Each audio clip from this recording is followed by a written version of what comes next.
Okay, you can do a drum roll on your desk or tabletop to introduce our next topic right now.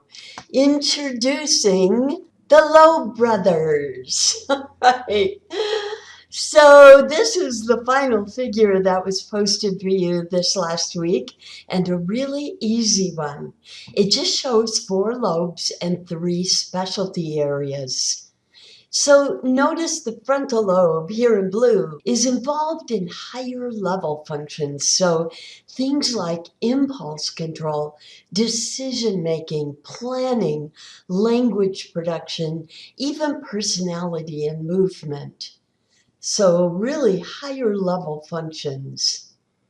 When we say planning, by the way, if you knew how to bake a cake before damage to this part of the lobe, you would still be able to bake one, but you would not be able to plan to bake one.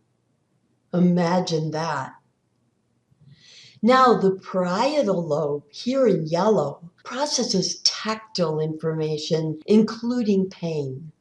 So when a broken bone is set, for instance, this lobe will light up on a brain scan like a Christmas tree. The occipital lobe, here in green, processes visual information. So see, it's about as far away from your eyes as you can get, right? But a blow to the back of the head to this lobe can leave you totally blind, even with 2 perfectly functioning eyes.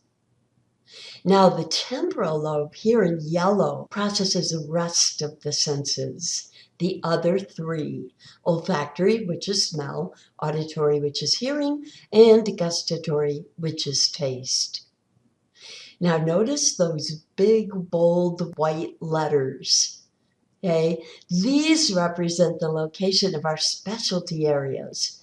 Remember, Broca's and Wernicke's on the left side of the brain, and the fusiform face area on the right side of the brain, the right hemisphere.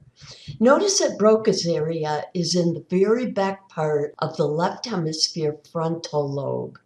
Wernicke's area is on the top of the left hemisphere temporal lobe, and the fusiform area is right on the line of both the right hemisphere occipital and temporal lobes.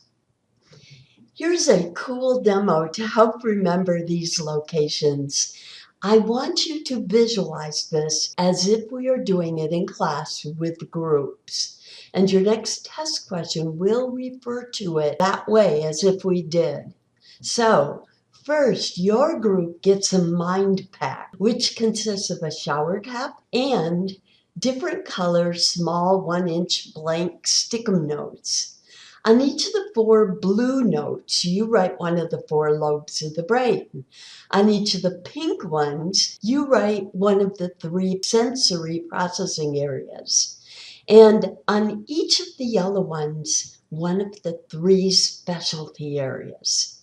Then you put the shower cap on one of your group members and you stick the notes where they belong to show the location. This is a kick to do in class because some students actually proudly wear their caps until the end of lecture, and a few of them actually even out into campus after class. One student even reported wearing his colorful shower cap for Halloween, going as a brain. Regardless of whether you do this physically in class or at home, or just visually do it in your mind, it is a great way to remember location. By the way, which side of your brain is mostly active when you visualize doing this task? And that would be the right side. Now, if you've tested yourself and seen if you can do this, I'm going to give you the answers now. You can take a quick screenshot of it if you want. Here are the answers to the shower cap demo. Note that the lobes and sensory processing areas are symmetrical, so it does not matter which hemisphere you stick them on. But the specialty areas are asymmetrical. Broca's and Wernicke's areas must be on the right hemisphere, and the faciform area on the right hemisphere.